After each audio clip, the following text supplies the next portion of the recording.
Okay, today we are learning Pesachim Daf Kuf Chaf. We are almost at the end, the final stretch. We have one more daf, very short one, which we're going to learn together tonight at the Siyum, or tomorrow for some of you, whatever time you're listening to this. So Sunday, whatever time it is for you, or maybe for Sunday, some of you it will be early Monday morning. There are those who stay up late for the football games and I know in Israel. So if those of you who are in other countries where it's middle of the night, I hope you'll stay up in the middle of the night for the Siyum. Anyway, you're all invited. Please register. Hundreds of people have already registered, but if you haven't yet, please register. You'll get the links. The links were sent out. They'll be sent out again to those who registered since Thursday. Today they'll be resent. So if you have any issues, let us know by email, info@hadran.org.il. Looking forward to seeing you all there. As I told you, we have a great lineup, lots of good, really interesting shiurim. Encourage other people who don't learn the daf to come, because it's a great pre-Pesach shiurim to get some ideas for the Seder, both practical of creative things you could do at your Seder and content divrei Torah for the Seder. We specifically designed it in that way, so it'll help give people ideas for the Seder. Okay, we're going to get started today. Our dedication, today's daf is sponsored by Sabina Weitzman in honor of her husband, Michael Camber, a loving son and brother, husband and father who encourages me in all things. I thank God for blessing me with the gift of this good man.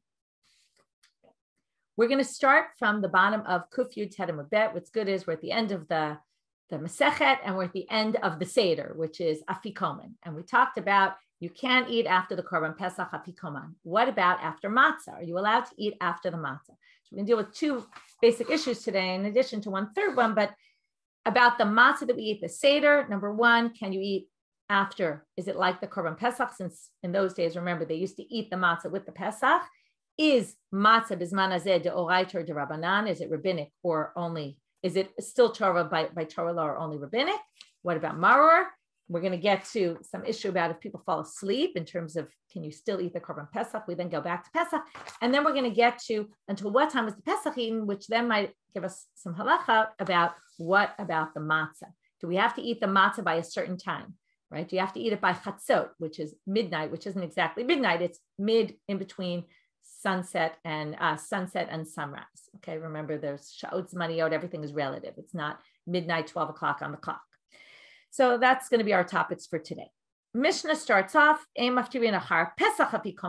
then we had a discussion, what is afikoman? That was all in yesterday's daf, a whole bunch of different opinions about what that means, where it comes from. Now we have the statement of Rabbi Yehuda Amar Shmuel about I'm going to go back and just start from here, and we're going to have a mirror image sugya, because we're going to start with one version of what Shmuel said, then we're going to have the opposite version. Some people think he said the opposite. Okay, here he says you cannot eat after the matzah afikoman. We're going to bring our Mishnah to bring a question. We're going to answer it. We're going to bring a different Braita to bring a support, and then we're going to reject it. And then we're going to do the exact reverse in the next sugya, because the next sugya is going to say that Shmuel said the opposite. So we're going to bring the Braita to support, and the Mishnah to support, and the Braita to raise an issue. And again, we're going to say none of them really can be proven either which way, because these can all be explained differently. So Rabbi Yehuda says in the name of Shmuel, you cannot eat after matzah afikoman, to which we bring our Mishnah. Tanan. Aim afterinim, about 5 lines from the bottom of Kuf Yud Tet Amud Bet. Aim afterinim achar Pesach afikoman, which seems to imply achar Pesach hu dilo, aval achar matzah maftirin. It sounds like only after Pesach, but if it meant matzah, it would have said lo maftirin achar matzah and achar Pesach. So it didn't say that, so therefore it must be you can't, and that's a rejection to Shmuel. But they say lo mabaya karma. The structure is, it doesn't say things that are unnecessary. Things that are obvious, it didn't need to state. It stated the one that was less obvious. Lo mabaya achar matzah de lo napish tamayu. Matzah has very light flavor. So therefore, of course, you can't eat anything after, because it'll take the taste of matzah out of your mouth. Aval achar pesach, the nafish tameh, but meat has a very strong taste. V'lo matzah avurei, it doesn't disappear so easily. Late lamba, maybe there's no issue at all. And you can eat after the Pesach. Kamash malan, that's why the Mishnah had to tell you specifically after the Pesach. But of course, it also includes the matzah. So second source now, like I said, the Mishnah was brought to contradict, but we rejected that. Now we're going to say lema masayele. Maybe this will provide support.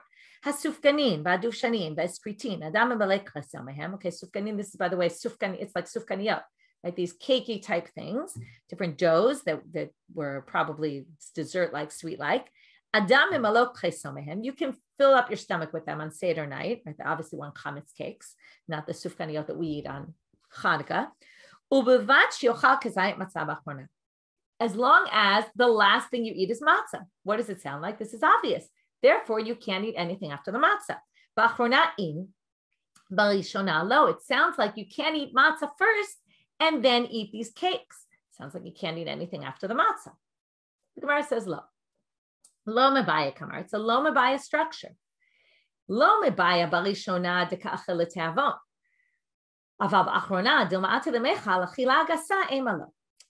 It didn't mean the way, don't read this source the way you thought it meant, which is make sure the matzah is the last thing you eat. That's not what it meant. It meant you can eat, okay, obviously you can eat the matzah first, right? That's what we do at the Seder. We eat the matzah first, even though if you came to the skills class, you know there's a bit of a debate about whether the matzah that we eat for the afikomen, is that the main matzah and the matzah we eat before, not really, or is the main chiyuv of the first matzah that we eat?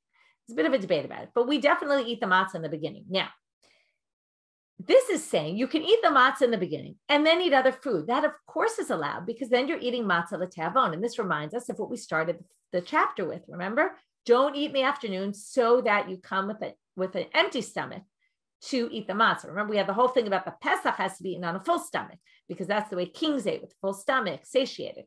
But the matzah, you're supposed to eat l'te'avon. You're supposed to be, and maybe it has to do with the fact that the matzah doesn't have a lot of taste. Like the meat, everyone always is excited for steak. How many people are super excited to eat matzah, right? Some people love matzah, but some people, not the most tasty thing in the world. So maybe there was a need to encourage eating of matzah l'te'avon, whereas the Pesach, it's nicer to eat it ala sova. Remember, there were also issues about why we eat it ala sova, maybe so you don't break the bone, or because it's like a king's meal where kings don't eat when they're starved. So in any case, the point being here, of course you can eat the matzah first. That's the better way to eat it, l'te'avon. But you might have thought that you can't eat all sorts of foods and then eat the matzah at the meal because that might become achila gasa. What is achila gasa? We like that. That means when you overeat and now you're eating the matzah on a totally full stomach, and that will not be even called eating. So you might have thought you can't do that. Therefore, kamash malan. That's why I came to teach us. It's actually a little weird because it takes the words a little out of as long as you eat the matzah at the end, which really doesn't mean as long as, it means that you can still eat the matzah at the end. In other words, you won't fulfill matzah if you ate these other things, right? You obviously need to eat matzah at the end, meaning you can even eat matzah at the end. Of course, you can eat at the beginning, but even at the end, even if you don't have to worry about achila gasa. Now, why don't you have to worry about achila gasa? The whole thing was don't eat in the afternoon so that you come with an appetite. So this doesn't seem to fit in very well. So some people differentiate, and one can argue with this, but I'll give you the theory, the logic, which is in the afternoon, you're not yet really with your mind on the matzah. You're really thinking about eating that meal right then. So at that point, we're worried you might overeat, and then you won't be hungry for the matzah later. And then by the time you get there, you'll have a very full stomach and it'll be disgusting to eat anymore, right? Sometimes it happens, you eat a big meal on Shabbat and 3 hours later, you can't really start eating another meal, right? It's like you're totally full. But when you're in the middle of the same meal, there when I'm sitting at Seder night, I obviously have the matzah in mind. And therefore, I'll be careful not to overeat. I'll know to leave room for the matzah because, right, it's like the same way when you're eating a meal and you're at this delicious meal. Sometimes you say, I'm going to stop now because I want to eat dessert, right? You know the dessert is coming. 3 hours before, you're not really thinking of the meal you're going to eat later, and I want to make sure I'll have room. But while you're in the middle of the meal, you will be thinking of it, and therefore, there's no concern for achila gasa. That's, at least according to this interpretation, is one way of explaining. Now we have the opposite sugya. So as I said, first we brought the Mishnah to contradict. We said, no, it doesn't contradict. Then we brought this Braita to support. We said it doesn't necessarily support because each of these sources can be read differently. Marzutra reads it this way. Amar Rav Yosef, Amar Rav Yehuda, Amar Shmuel. Maftirin achar hamatzah afikoman. According to Rav Yosef, he quoted Rav Yehuda saying in the name of Shmuel that you can eat after the matzah afikoman. Meaning you can eat food after. It doesn't have to be the last thing left in your mouth. So let's try to support this from our Mishnah. Name a Masayale. Now we're going to do the reverse of what we did before. What can you derive from here? Achar Pesach dilo. Aval achar matzah maftirin. But after the matzah, you can eat. Sounds that way, and that would prove it. Lo mebaya kamar. No. you can't necessarily say the Mishnah proves it because you could read the Mishnah as this lo mabaya structure. Lo mabaya achar matzah de lo nafish tameh. Again, a lo mabaya structure means it mentions one thing, but it really includes other things. It's just those things were more obvious. So they didn't need to mention them since they were more obvious. So lo mabaya achar matzah de lo nafish tameh. You don't even need to say it after matzah because matzah doesn't have a strong taste. Is exactly what we said before. Aval achar pesach emalo kamash malam, which again shows that our Mishnah could be read that you can't eat after the matzah, which means this Mishnah would not prove this reading that you can't eat after the. It wouldn't disprove this reading. Sorry, it wouldn't prove this read. Sorry, I said it a little confusing. Let me start again. This Mishnah, at first glance, seems to say only Pesach and not matzah. Matzah you can't eat after. That's why we tried to prove it from here. But no, you can't prove it because you could say also Pesach and also matzah you can't eat. It's just it mentioned Pesach because that was the bigger chidush. That was the less likely thing for you to think. Because it has such a strong flavor, maybe you could eat after. Meitive. Now we're going to do, as I said, the reverse of what we did in the last video, which is bring the next braita as a question on this reading. Sounds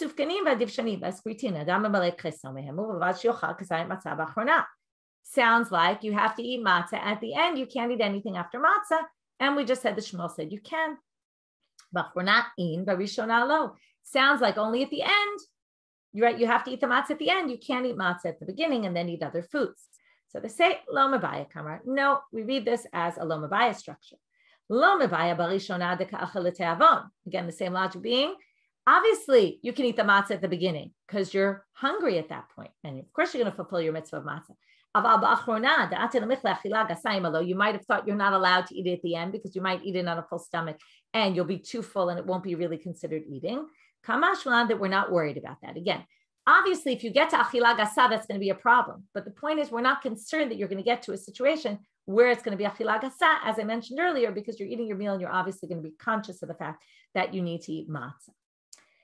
Now we're going to get to this famous machloket of is matzah bizman hazeh deoraita or de Rabbanan. Okay, normally, remember in the Torah it said you're supposed to eat the Pesach, the matzah, and the maror together. So the question is, what if there's no Pesach anymore? Do you still have to eat matzah and maror, or the matzah and maror are just condiments for the Pesach? And in fact, if you went to the skills class, so we talked about this, there's different reasons. The Bechor Shor on the Torah there says that the reason why you eat it together in Sefer Shemot, he explains, you want to combine these three concepts. And we talked a lot about doing actions that represent ideas. And here's the Pesach, Matzah, and Maror, the Rabban Gamliel talked about. And that we want to eat these three things together, the redemption, right, experience. Sorry, the suffering, the freedom of the Matzah, and the redemption of the Pesach. Or Boyer, a very nice theory that I talked about last week in class, which is that this is the way they ate sacrifices, okay? And actually in the skills class, I forgot to mention this one little point in the beginning of his paragraph, which is many sacrifices are eaten with matzah or even bread, right? Most not bread because you barely eat bread in the mikdash, but many of them, like the Korban Todah, has even bread, like chametz bread and matzah bread. The Nazir brings with bread. Matzah, not bread. Okay, there are nisachim that go and there's minachot that go along with korbanot that are meal offerings that are with their matzah-like meal offerings. There's the shtei alechem, which is actually chametz that's eaten with on Shavuot. A lot of times they come with matzah, and he explains that this was a typical way of eating a seudat malachim, like a meal of kings, because the korbanot are also considered a meal of kings. You eat, right? It's part of din of korbanot. You eat it with matzah, and the bitter herbs are there to make the meat taste better, right? You go to a restaurant, you eat meat with vegetables and with bread, right? Normally, maybe also potatoes or something else, but normally, right, they didn't have potatoes in those days. So normally that's how you would eat it. And that would be a seudat malachim. What he claims is that then it took on added significance that, well, there's also the maror, and the root maror comes up in the beginning of Sefer Shemot, vayimararu et chayehem. So the maror also has additional significance. And the matzah also has this additional significance of chipazon. But the main reason is it's part of the korban, which then explains why once the korban's not there, well, it loses part of its original meaning. And he then goes on to say that the idea of these three things going together is that the maror was part of the redemption. It's not like we were slaves and we're remembering that time period, and then we're moving on to the freedom time period, but that part of what made us who we are and allowed us to be freed was our experience that we underwent as slaves when we suffered. The suffering made us who we were, which then made us worthy of redemption. And that's why they'll all go together. As soon as you no longer have the together, and this is why we're going to see that maror, everyone agrees is only rabbinic. And you could say, according to his theory, because the maror, there's no significance to just talking about our lives were bitter. There's only significance to talking about in the context of the redemption. And when there's no Pesach, there's no longer redemption. Could be it loses that meaning. So it also is not part of the Sudat Malachim. And also the symbol. Now, it happens we do this anyway, but the symbol, the real symbol of the Doraita of it, the way Rav Breuer understands it in his book, Pirkei Moadot, is that it's the maror is combined with the redemption. That's what's important about it. It's not important in and of itself that we suffered. It's what the suffering turned us into. So it's an interesting idea in terms of going through difficult times and what that brings, right, where it takes you to, right? What doesn't kill us makes us stronger. All those ideas that many people write about, outside the world of Torah and inside the world of Torah, but, this general concept. So you can have that in your mind as we read this sugya. Matzah b'zman amar Rava. So Rava says, Matzah b'zman hazeh de'oraita umaror de Rabbanan. We're going to have the structure. We're going to have Rava, a question and an answer. We're going to have Rav Acha bar Yaakov, question and answer. And then we're going to have a ping pong back. What does each one do with the other verses? So Rava says, Matzah b'zman hazeh de'oraita. When there's no temple, it's still a Torah obligation. Umaror de Rabbanan, but maror is rabbinic. Umayshna maror. What's the difference? So now they question this. Why is maror any different than matzah? Dichtiv. What's the reason maror is b'zman hazeh de Rabbanan? Obviously because it says al matzot u'merorim, right? Eat the Pesach with matzah and maror. Bizman de'ika Pesach yesh maror. Ubizman de'leika Pesach leika maror. When there's Pesach, there's maror. When there's no korban, there's no maror. Well, if that's the case, matzah nami haktiv al matzot u'merorim. Matzah mehadar hadar so period. So matzah also it says al matzot u'merorim. It should be exactly the same. So why did you make this distinction? So the answer, matzah mehadar hadar bekha. The Torah repeated a different verse about matzah, independent of the korban pesach. What's that verse? Ba'erev tochlu matzot. You should eat matzot in the evening. What evening are we obviously talking about? The evening of Leil HaSeder, right? The first night. Rav Acha bar Yaakov. Now I say it's obvious, but the rest of that verse actually says ba'erev tochlu matzot ad esrim ve'echad, meaning the whole week. So this is a little bit taken out of context, just so you know. Okay, but it does stress the night, and they say this must be the first night. We'll talk soon about the difference between the chiyuv of matzah on the first night to the chiyuv of matzah the rest of the week. Okay, so now they say Rav Acha bar Yaakov Amar. So that's his reason. Al matzot u'merorim, the maror never appears independent of the Pesach. Therefore, when there's no Pesach, there's no maror anymore. The rabbi said, well, let's remember that they did it, so let's eat maror, but there's really no Torah law. Matzah, it says separately, ba'erev tochlu matzot, so you're obligated. Rav Acha bar Yaakov Amar, echad zeh v'echad zeh de Rabbanan. They're both rabbinic. Ela. So now they question him. What do you mean? Haktiv ba'erev tochlu matzot. We just proved it from ba'erev tochlu matzot. So how can you say not? I need that pasuk for something else. I'm going to learn something else from that pasuk. What am I going to learn? Something that happened in the time of the temple, which is tameh v'shaya b'derech rechoka. We already are familiar with this case. This is someone who's impure or was far away from the temple and couldn't bring the korban at the right time when there was still a temple standing. Says that you might have thought since you don't have to eat the Pesach, maybe you also don't have to eat matzah and maror. Comes to teach you have to eat Pesach. It's a bit of a debate here. Does it also teach you have to eat maror? It's not clear. Could be he just put matzah and maror together by accident and he really meant just matzah because the pasuk is really only referring to matzah. Or maybe they also have to eat matzah and maror, and it's just talking about matzah that includes maror. But whichever way, the point of that verse has nothing to do with when there's no temple. It's when there's a temple and you're not bringing the sacrifice that day because you're exempt, because you're too far away or you're impure and you can't bring the korban. Then you still have to eat matzah that night, right? And maybe also maror. Okay, now. Rava Amar Lacha. So what's Rava going to do? What's he going to do? Where does he learn about a tameh v'shaya b'derech rechoka? If he needs ba'erev tochlu matzot, this is what we call a ping pong conversation. He needs that verse to teach you matzah is deoraita b'zman hazeh. It's still by Torah law, so he can't learn tameh v'shaya b'derech rechoka. So where's he going to learn that from? He says very simply, tameh v'shaya b'derech rechoka lo tzarich krai. You don't need a verse for that. Why not? Because you can learn it from somewhere else. Delo gare me'arel uben nechar. He's no worse than an arel or a ben nechar. What's an arel and a ben nechar? This is someone who's uncircumcised who also can't bring the korban, or a ben nechar is someone who's Jewish but decides not to keep mitzvot, doesn't want to be Jewish anymore. Tanya, as it says in a Braita, Kol areh lo yochal bo. These people, if you remember, we learned about them already. They cannot eat the korban pesach. But the verse says, Kol areh lo yochal bo.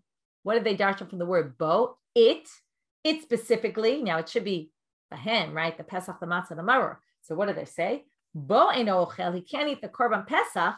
Aval ochel b'matzah al maror, but he can eat the other things. Okay, this also seems to indicate he's chayav in matzah and maror. So therefore, if in Arel and a Ben Nechar, they're basically the exact same thing. We'll see, maybe not exactly, but right now, Rav is going to say it's the same thing as a Tamei v'Shayav Derech Choka. Both of them can't bring the Korban Pesach today, and yet the Arel and the Ben Nechar are still obligated in Matzah and Maror. Therefore, also the Tamei v'Shayav Derech Choka, the impure person and the person who is far away, also have to eat the Matzah and Maror that night. So I don't need Be'erev Tochlu Matzot to teach us that. V'idach. So what's Rav Acha Bar Yaakov going to say? Couldn't he have learned it from Arel and Ben Nechal? He says, no. K'tiv b'hai, uktiv b'hai. It's need to say there, and it needs there, utzrichi. In other words, it says it there, and it says it there. One about the Arel and the Ben Nechar, and one about the Tamei v'Shaya b'derech rechoka. Be'erev Tochlu Matzot comes to teach you that. And you need them both. Now, normally in Tzriche, the Gemara tells you why you need them both. In this case, the Gemara doesn't, but the Rashbam tells us. So let's turn to the Rashbam. It's about on the 5th line of the Rashbam. Why do you need them both? Because he's going to distinguish between them. There's a big difference between the two. If you had the Arel and Ben Nechar pasuk, you wouldn't have been able to learn to the two people who do Pesach Sheni. Why? Because they have Pesach Sheni as an option, right? They're going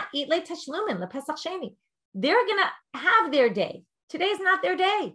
They're going to do it in a month from now. Then they'll eat their Pesach and their matzah and their maror. So maybe they don't need to eat Pesach, matzah and maror tonight because they're going to eat it in a month from now, right? But the Arel and the Ben Nechar don't have a makeup date.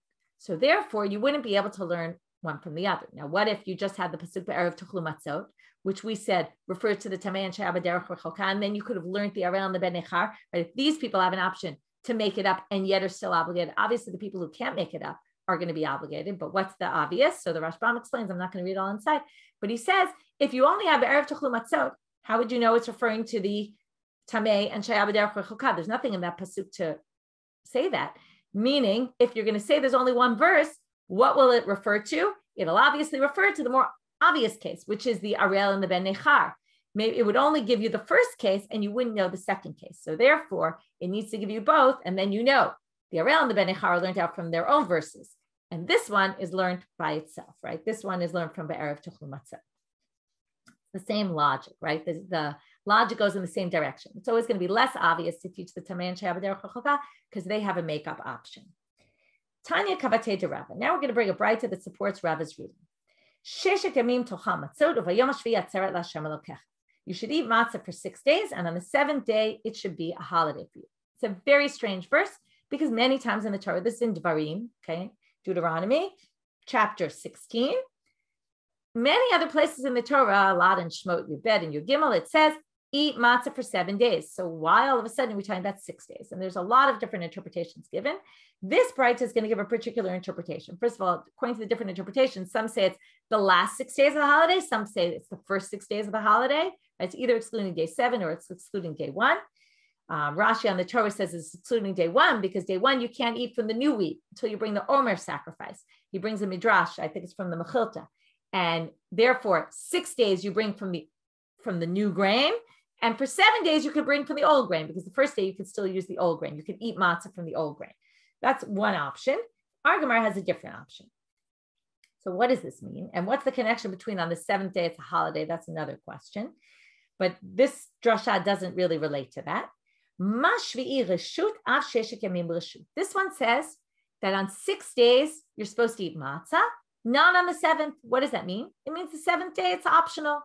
Well, if the 7th day is optional, they're now going to say we can learn that all the other 6 days are also optional. How do we learn that?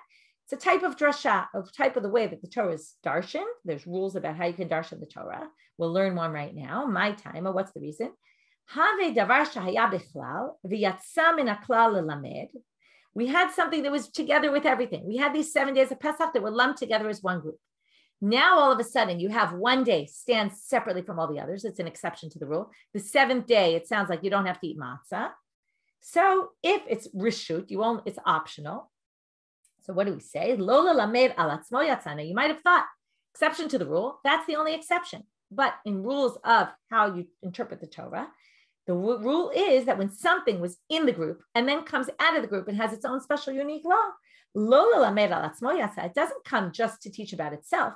Ela lamed al klal kulo yatzana, it's to teach about the whole group, which means that this seventh day is separated from all the other days to teach you it's only optional. Well, then it teaches you about all the other days that they're only optional.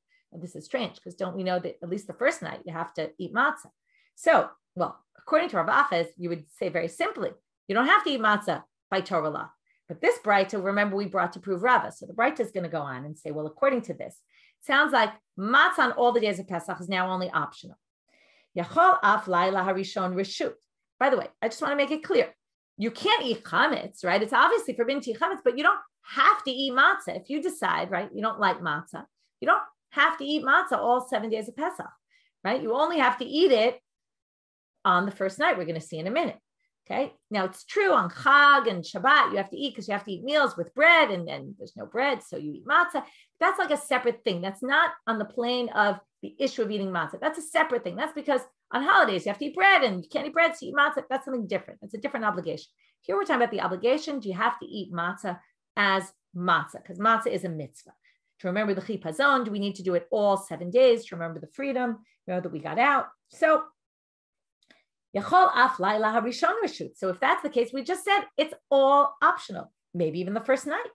Talmud Lamal, from there we learn, al matzot u'merorim yochluhu. No, you have to eat it al matzot u'merorim, right? Meaning you have to eat it that first night. Obviously, you're going to say, well, that's only when there's Korban Pesach, when the temple's still around. What about, right? How do we know it's still obligatory on the first night when there's no temple? Why did they say this pasuk? The pasuk said this is obligatory. So there we learn, this is exactly what Rava said, and that's why we brought this. Okay, so here you see, it's an obligation to eat matzah on the first night. There's a whole debate about what does it mean that it's reshut. And this is something very interesting. I'm going to quote something that Rabbanit said at the end of her last Shiur in the skills class in the Hebrew. She said this beautiful idea, which I want to connect to us learning. It's nice we're at the end of the Siyum. She said that we learned, if you were in the skills class, so we learned a bunch of sources like the Gra says, reshut here means mitzvah. Okay, reshut doesn't mean totally optional and, it doesn't, you could do it, but it's, whatever, it's nothing really. No, he says, no, it's a mitzvah. Okay, it's just a mitzvah is different than chovah. Chovah is obligatory. Mitzvah is it's good to do it. It's just you don't have to do it. Okay, like if you decide you don't want to eat matzah, you don't have to, but it's a mitzvah. So the Aruch HaShulchan says he does a little lighter, but he says it's Ratzon HaKadosh Baruch Hu, like God wants us to be doing this. In other words, it's something that He wants us to, but we don't have to do it. And she talks about this idea about mitzvah, right? Many of the commandments are obligatory. So she said, this is a whole realm of something that's not an obligation to us, but it's something that we can opt into. And if we do, we're part of what Ritzon Hashem is, what God wants from us. And it's a very beautiful idea. And what I took from it was what I thought about it. And I ended her class. I spoke there at the end about the course. And I said that there's this idea about women learning. It's the exact same thing, right? We're not obligated to learn, right? Men often learn Torah, some men, right, out of obligation. And sometimes it's hard because they feel like they're forced to learn, especially boys in yeshiva high schools and things like that. There's a big crisis with boys learning in many places. They're forced to learn. And with women, we can come to it from a different perspective, not as an obligation, but as something that we want to do. And it's Ratzon Hashem, right? It's something beautiful that we can do, even though we're not obligated. So there's this whole realm of mitzvot that are in that department of something that we want to do, even though we're not obligated. So it's a nice idea to take with you. Okay, next Mishnah. Yashnu, right? We don't have time to dwell on any thoughts too long in Daf Yomi, so we're moving on. Yashnu miktsatan yochelu. Kulan lo or yochlu. Kulan lo yochlu. Now we get to what if somebody falls asleep? Okay, what if half of our group, we're now back to the sacrifice. This is why I said was really the end of the Seder. Now we're talking about some halachot about the sacrifice. So you're eating your sacrifice, we're in a group, and some people fall asleep in the middle, right? It happens, it's late at night, people fall asleep. So can we still continue to eat? So they say, yeah, you can continue to eat. But kulan, if everybody falls asleep, lo yochlu, we can no longer eat it. And this is for two possible reasons. The Yerushalmi says, this is what we call hesei hadat, right? When you fall asleep, you're no longer thinking about what you were supposed to be thinking about. You lost your train of thought for a minute. So at that point, you've lost your train of thought. According to the Yerushalmi, that passels the korban. It disqualifies it. Once you have to be thinking about that korban all the time. The Rashbam says, I'm going to put this in the category of the previous Mishnah. This is like what Rav was concerned about, that you're going to move from group to group. It's like you're in a new group now because your whole group fell asleep. It's like it's a new group. So you can't continue to eat the meat now because it's as if you're eating in another group. He says, by the way, says in the words of the Rashbam, let me just find it. He says, Chumra ba'almahu. Okay, if you look just before the lines get wide, he says Chumra ba'almahu. It's not a real halacha, it's a chumra. Because it's not really like you're eating in a different chabura, but it's like you're eating in a different chabura. This, by the way, is very different than Yerushalmi. The Yerushalmi says your korban is disqualified. It's not a chumra, it's a halacha. So it's interesting, the Rashbam's interpretation. Rabbi Yossi Omer, and there's two different ways to understand Rabbi Yossi, Namnimu yochelu, nirdimu lo yochelu. If they just dozed, they can still continue to eat. If they fell asleep into a deep sleep, then you can't eat anymore. There's a debate about whether you're talking about the first part of the Tanakama or the second part. He's talking about the first part, Yashnu Miksatam Yochelu. Some of them fell asleep. They can still continue to eat. And then Rabbi Yossi comes and says, no, only if they doze, not if they were in a deep sleep. And then it's a chumrah. It's saying, even if Yashnu Miksatam Yochelu is only if they doze, but not if they really fell into a deep sleep. Whereas this other reading is, no, he's talking about the second part, which is kulan, if everybody fell asleep, lo yochlu, is only if they really fell into a deep sleep. But if everybody dozed for a minute, that's not a problem. So, nirdimu lo yochelu. Now, hapesach achar chatzot, new topic. Right, or I see, right, like someone just wrote in the chat, when you're driving, right, same exact thing. 1 second doze, you get into an accident. It's right, that could really be life and death. I'm going to read on one more minute and then I'll go back and explain. Hapigul, because you really need the second line to understand the first line. Now we already learned this, that if a Kohen messes up a korban by having the wrong intent, that's what we call pigul. And if you leave over the meat beyond its time, every sacrifice has a certain time where you can eat it, then it's mitamei yadayim. The rabbis instituted that your hands are going to be tamei if you touch this meat, because they wanted to discourage, and we're going to get to that at the siyum. We're going to talk about that. It's the very end of today's stuff leading into tomorrow. It's because they wanted to discourage people from leaving over meat and from messing up the korbanot. Now, because of that, Pesach achar chatzot mitamei yadayim. Well, Pesach has a unique law that you can only eat it till chatzot, although we're going to see there's a machloket about it. We're going to say our Mishnah only holds by one of the opinions in the machloket, that you can only eat it until midnight. And therefore, after midnight, if you touch the meat, it makes your hands tamei. So let's go back now to the Gemara. Rabbi Yossi Omer, nitnam nemu yochelu, nirdimu lo yochelu. So now we're going to bring a braita that talks about this. Tanu Rabbanan, nitnam name, if you dozed. Amar Rav Ashi. What does it mean to doze? He's going to say, I don't know why I said Tanu Rabbanan. It's hechidami. Hechidami nitnam name. It's not a braita.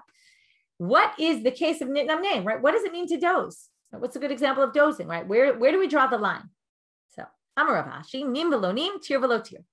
You're asleep, but not really asleep. You're awake, but not really awake. What does this mean? It doesn't really help you, but he explains. It's where someone calls you and you answer, but you don't really know how to answer the question. In other words, you can answer and say, yes, I'm here, but you don't really know how to answer a question if they ask you something, right? It's like you doze in the middle of class and the teacher asks you a question, right? The teacher notices you're dozing, so they specifically call on you and you're like, I have no idea, like, what were you talking about? But then, but if they remind you, then you remember, oh yeah, we're up to that. Oh yeah, I could answer the question, right? And this is my, right. So I see someone saying their father at the Shabbos table. So for me, it was my grandfather's support all over. I always remember, fall asleep at the table. And then he'd say, I heard every word, it's exactly that. So now, Abaye, they bring a story. Now it's unclear, and this sort of affects, I'm not going to go into it because we don't have enough time, but I'll just give it to you briefly. How you read this story affects how we explain Rabbi Yossi in the Mishnah. Which one was he referring to, the ratio or the sefer? You can go and figure it out on your own. But now he says, and that, Ruth, that's what you're asking me. If everyone falls asleep or dozes, or any single person, that's exactly the issue of Rabbi Yossi. Is he talking about everyone or just some people? Okay, and that's the debate here. And that's why this story, did this story happen at Leil HaSeder, where we're going to see that Rabba dozed, and Abaye says, were you dozing or sleeping? Some people say they happened at the Seder, and that's what they were discussing. And then it's a little bit weird, because if only Rabba dozed, didn't we say that not everybody, right? It's only if everybody falls asleep. So there's a debate about this, and that also affects how you read Rabbi Yossi. Some people say the story was just a random story that happened on a random night, and it wasn't connected to Leil HaSeder. They're just bringing it because it was a case where they tried to make this distinction between dozing and actually sleeping. So here's the story. Abaye Havayativ Kamei de Rabba. He was in front of Rabba. We all know that he was adopted by Rabbi. He ate by him a lot. Chazed de Kamanamnim. Okay, so he dozed. So again, if you say everyone, it has to be everyone falls asleep, you'd have to say that Rabba was the only one at his Seder, and Abaye came in later and saw he had dozed. Okay, and that he wasn't really part of his Seder. That's why it's a bit of a difficult reading. He saw he was dozing. Amar le menam kanai mar, were you sleeping? Amar le minume kamanamnim, I was just dozing. Utnan, and it says in the Mishnah, namnemu yochelu nirdimu lo yochelu. Now, either he's quoting the Mishnah to say, I can still continue eating because I only dozed. Okay, I wasn't nirdimu, right? I didn't really fall into a deep sleep. But some people say he was just using the Mishnah as an example to explain, oh, I'm giving you this distinction. I wasn't really dozing, right? I wasn't really sleeping. I was only dozing. As you see, comes up in this Mishnah, the distinction between the two. So again, there's different ways of reading it, and it affects how you read Rabbi Yossi. So now we're going to get to this famous machlok of Rabbi Elazar ben Azariah and Rabbi Akiva about until what time can you eat the korban Pesach, and we're going to see that this has practical relevance to what time can we eat the afikomen, okay, the matzah that we eat that's remembering the korban Pesach. So according to the Mishnah, it sounds like alma mechatzot have notar, that once chatzot hits, it's already notar, leftover meat. Mantana, who's the Tana that says this? Amar Rav Yosef, Rabbi Elazar ben Azariah. It's Rabbi Elazar ben Azariah, de Tanya. V'achlu, as it says in the following brayta, v'achlu et habasar balayla hazeh. It says you're supposed to eat the meat on this night. Again, we're going to stress this. What does this mean? So Rabbi Elazar ben Azariah Omer, Ne'amar kam balayla hazeh, it says it here about eating the meat. V'ne'amar lahalan, and it also says about Hashem passing through, right, when he passed over the houses and didn't kill the firstborns of the Jews. When did he do it? Midnight. Okay, so therefore, there it said balayla hazeh. Here it says balayla hazeh. Balayla hazeh meant midnight. Here it must also mean midnight. He's basically saying, why didn't you say balayla hazeh? Must mean a specific time. Afkan al chatzot must be the same time as there. Amar Rabbi Akiva, halon e'amal chipazon. But wait, the verse says this is how you're supposed to eat the korban pesach. V'achaltam oto b'chipazon. Supposed to eat it b'chipazon harid, which reminds us of the chipazon that they got out of Egypt. Ad shat chipazon. Now, when did they get out of Egypt? So for this, they don't give us the verse, but I'm going to read you the verse. In Shmot Yubet, okay, chapter 12, verse 22, it says you should take the aguzat ezov, dip it in blood, put it on your doorpost. And at the end of that verse, it says, V'atem lo tetzu ish mipetach beito aboker. Don't leave your houses till the morning. From there, it means they did it in the morning, which they understand to mean alot hashachar, which is 72 minutes before sunrise. It's what we call dawn. Okay, so dawn basically, so he says you have until the sha'ah that they left. So comes Rabbi Elazar ben Azariah and he says, in Kem, matam alomar balayla. So then why does it say balayla? Oh, sorry, according to Rabbi Akiva, why does it say balayla? Right? If you're supposed to eat in the morning, why does it say eat it balayla hazeh? Yachol yehene echal kekodashim bayom. You might have thought most sacrifices, when do we eat it? We sacrifice the meat during the day and we eat the meat during the day. Talmud lomar balayla. Balayla hu ne'echal ve'eno ne'echal bayom. It teaches you that it's eaten at night, not during the day of your dalid, but you eat it the night of Tevav. That's what it's teaching you. But it doesn't mean you can eat it only till 12. You can eat it, right? It's not really 12 again. It's mid, right? The middle of the night exactly. But you can, right? You still have till the morning to eat it, which is until the time they actually started leaving Mitzrayim. Rabbi Akiva. So what does he do with Hai Hazem my Avidle? What does he do with this Hazeh? It's coming to teach you. You eat it on this night. You don't eat it tomorrow night. Now, why would you think you could eat it tomorrow night? What would make you think that? Well, it's actually a very obvious thought. Now, remember, we've learned this a bunch of times. Pesach and Shlamim are both in the category of Kodshim Kalim, which means that the owners eat it. Now, if you remember Shlamim, how many days do you get to eat it? You eat it the day you sacrifice it, that night, and the next day. So how many 12-hour periods is that? 3, basically. Day, night, day. Now, Pesach, we don't eat in the day. We start at night. But if you do the same 3, you get night, day, night. So you might have thought that you have till the next night, just like Mashlamim ne'echalim l'shnei yamim v'layla echad. Af Pesach, okim le'lopim kom yamim, right? Swap nights for day, because we start one time period later. And therefore, therefore, to say no, only this night, not tomorrow night. So where's Rabbi Lazar ben Azariah going to learn it? Again, we're doing this ping pong like we did at the beginning of today's daf. Where does he get it from? I charted this all out on the sheet to make it easier for you, what each person learns from each pasuk. Rabbi Lazar ben Azariah, it says, don't leave it over till the morning. That's quite obvious. Don't leave it over till the morning. That teaches you can't eat it the next night. You don't need Hazeh to teach you that. So Hazeh must be teaching you midnight. Rabbi Akiva, what's he going to say? Amar l'cha, ilo katav rachmana hazeh, hava mina my boker sheni. When it says lo totir mimenu aboker, remember we had that whole discussion, is boker, which morning is it referring to? He said, I would have thought don't leave it over till the morning means the morning after, because just like any kodshim kalim, you would have 3 time periods in which to eat it.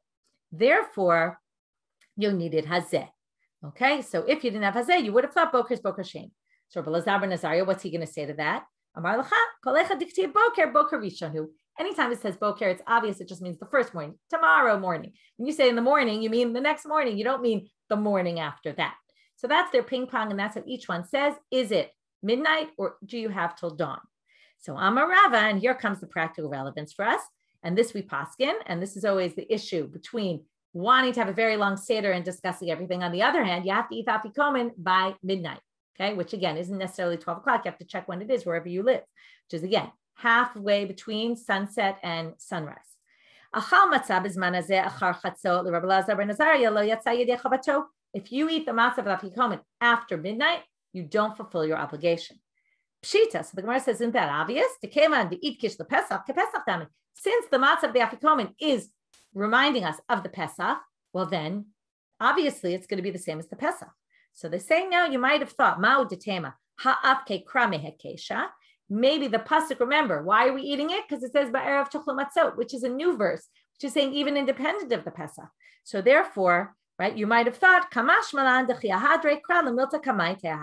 when the verse comes and tells you, you have to eat matzah nowadays, even when you're not eating the Pesach, it's returning it to the way they ate it in the time of the Korban Pesach. This, by the way, would be a good support for saying those who say the afikomen is the actual real chiyuv matzah is when you eat the afikomen. That's the chiyuv matzah, not the one in the beginning. Because here it seems to be saying, by erev tuchul matzot, it's talking about the matzah of the afikomen. And that has to be eaten before chatzot. Unless you say, no, this is talking about the real chovah, maybe it means the matzah in the beginning. So there's a debate about, again, as I said, which is the matzah that's the main thing. But basically, we paskin that the afikomen is supposed to be eaten before midnight based on this sugya. Okay, we'll end here. And tomorrow we have a short daf to finish up. And we will finish it together tomorrow night. Mazal tov to everybody finishing. And I'm looking forward to seeing you all tonight. Or again, for whatever it is for you. Monday morning, there will be no regular class. Again, I'll just repeat, the daf that I teach in the siyum will be up on the site as usual. So if you just want to hear the daf and the end of the Masechet, it'll be put up as a podcast as usual. And the whole siyum, the video of the siyum will be up on the site as well on the page of Pesachim Kuf Kaf Aleph. Okay, so we will meet at the siyum, and for those who can't make it, everything will be recorded. You can listen to it after without a problem. Have a Shavua Tov and a good day, everybody.